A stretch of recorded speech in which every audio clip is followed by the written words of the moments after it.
All right, let's dive into a really strange and surprisingly insightful story from ancient India.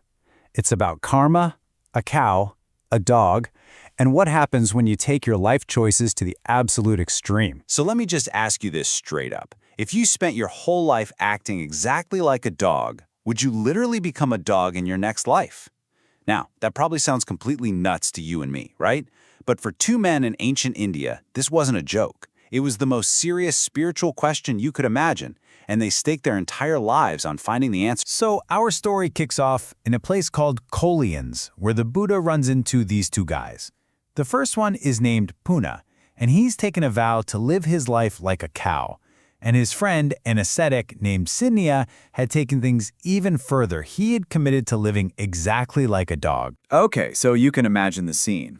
When these two meet the Buddha, one of them, Puna, has a very specific question about his friend's very difficult lifestyle. So Puna, the cowman, he points to his friend Senya, who is literally curled up at the Buddha's feet like a dog.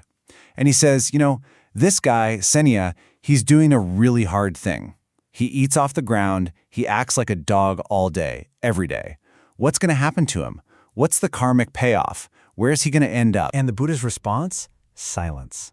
He basically says, look, Puna, let's not go there. Don't ask me that. But Puna is persistent. He asks a second time, and then a third time, and you can just feel the tension building, right?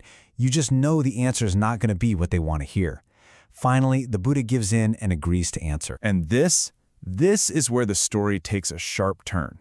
Because the answer the Buddha gives isn't just surprising, it's absolutely devastating. The Buddha basically lays it out, and his logic is just brutal.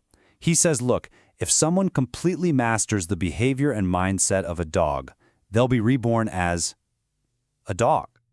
So best case scenario, you become an animal. But it gets worse. If Senya had a wrong view about it, like if he secretly thought this dog act would make him a god or something, then he's headed straight for hell. There's no good outcome here. I mean, can you even imagine? You dedicate your entire life to this incredibly difficult, demanding practice, only to be told that your best shot is becoming a dog, and if you mess it up, you're going to hell. Senya is just shattered. He completely breaks down crying because his entire life's work was a total dead end. So once Senya pulls himself together, he turns the tables. He says to the Buddha, okay, well, what about my friend Puna here? He's been living like a cow. What's his future look like? And the Buddha gives the exact same grim diagnosis. If the cow practice works, he'll be reborn as a cow. If it fails, he's going to hell. And just like that, it's Puna's turn to burst into tears. Now both of them have just hit rock bottom. They see their life's work for what it really is, a path to nowhere. And it's only in this moment of total desperation, that they're finally ready to hear something new. Puna speaks up for both of them and asks the Buddha to teach them a better way, a way to actually give up these animal vows for good. And this is the pivot. The Buddha stops tearing down their old ideas and starts building up a completely new way of understanding action, or what we call karma. He explains that there are actually 4 types of deeds. Okay, so the first 3 are pretty straightforward, You have dark deeds, hurtful actions, and those lead to a painful world, like a hell realm. Then you have bright deeds, helpful, pleasing actions, and those lead to a happy world, like the heavens. And then there's the mixed bag, dark and bright deeds, which is what most of us do. That leads to a mixed world, kind of like our human world, with all its ups and downs. But it's this 4th kind of deed that is the real game changer here. It's the one that offers a way out of this whole cycle, not just a way to get a better rebirth next time around. And this is really the heart of the whole teaching. This 4th path isn't another action you perform. It is the pure intention to stop doing the other 3 kinds.